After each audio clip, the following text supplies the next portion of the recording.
Most teenagers spend an average of 20 hours per week in front of television and computer screens. A study by the Girl Scouts Research Institute shows that for some young girls, reality TV has become an addiction. What is this doing to their attitudes and their behaviors? Millennial writer Chelsea Krost is here to tell us. Good to have you here, Chelsea. Thank you for having me. So let's talk about the girls who are watching reality TV where there's often a lot of fighting going on, especially amongst women. I know. And this is terrible, I think, for young girls to be watching. I was on the plane yesterday and I said I need to escape from reality. You know, I'm in the air. What better way to do it than, you know, turn on reality television? Right. And as I'm watching this reality television, I'm like, oh gosh, I'm being subjective. I'm a victim to reality TV as well right now. And I couldn't even believe, because it was episode after episode of Real Housewives of Beverly Hills, the goings on that between these grown women and the message that it's sending to the younger generation and also their peers. I think it's a misnomer. Reality TV is not reality at all. It's not. These women don't act like that every day. They don't. And unfortunately, the statistics say, you know, 20 hours a week, you know, 60% of teenagers are watching television. That's a lot of time a week. And the majority of content on television today is reality television. When you think of MTV and TLC and Oxygen and Bravo, it's mostly reality television. And unfortunately, these young teenagers, boys and girls, are tuning in and they're seeing bullying, they're seeing sexual behavior, they're seeing drugs, they're seeing alcohol, sometimes they're seeing illegal substances.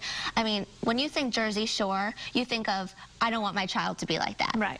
And I've talked to so many young girls who look up to these reality television stars and emulate their behavior, and I'm saying to myself, how do I, you know, get the message across that this is not the type of person that you should be role modeling after? How do you do that?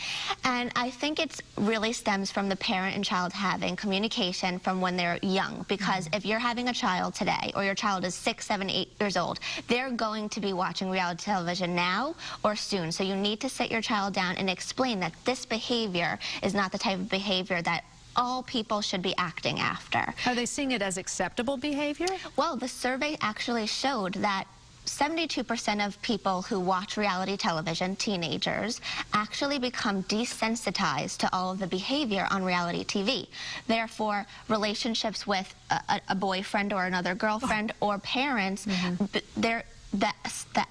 the bad behavior that they see on television is becoming more acceptable in their real life. Whereas teenagers who aren't watching television as much won't tolerate such behavior. So we are seeing that teenagers watching reality TV, it's rubbing off on the behavior of the actual teenager.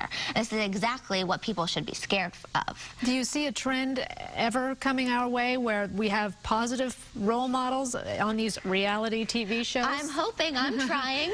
Because I'm trying too, because I just think it's disgusting. You know what, and when I was 19 years old, when I was 16 years old and I started my radio talk show, Teen Talk Live, one of my biggest missions behind starting the show was there needs to be a positive outlet for the millennial generation. We can't keep going to the Kardashians or Jersey Shore or, you know, lifestyles of the rich and famous for people to look up to, or 16 and pregnant. You know, I was watching 16 and Pregnant, and at 16 I was writing and producing a radio talk show. So I was like, wow, look at the paradigm shift here. But at 19 years old, after, you know, I got to work with so many millennials after hosting the show, and I wrote my book 19, I made sure to bring in so many of the topics that we see in every media outlet today, like bullying, mean girls, body image, philanthropy, nutrition, relationships, and make sure that all of those were, you know, highlighted in each chapter with my personal experience. Because what reality TV does is it makes you feel like you're a part of their life. Of course. And that becomes important to you, checking what they're doing. Exactly. So I thought, I'm going to get more personal than ever in my book 19, where girls can feel like, you know, they have someone positive to look up to and that they're not alone. Because I feel that a lot of young girls who are being bullied or feel like an outcast, they may turn to reality television as that escape from their reality into, you know, this glamorous reality where in fact it's not that glamorous. Parents have to look at themselves too, because they're watching a lot of the reality shows and their kids are going to do exactly the same thing, and then they wonder, why is my kid acting up like that? And the reality is that reality television isn't going anywhere soon. So we have to learn how to, you know, educate our young ones of how to watch it and not act like it. Don't watch it. Chelsea Krost, thank you very much. Thank you so much. Daytona will be right back.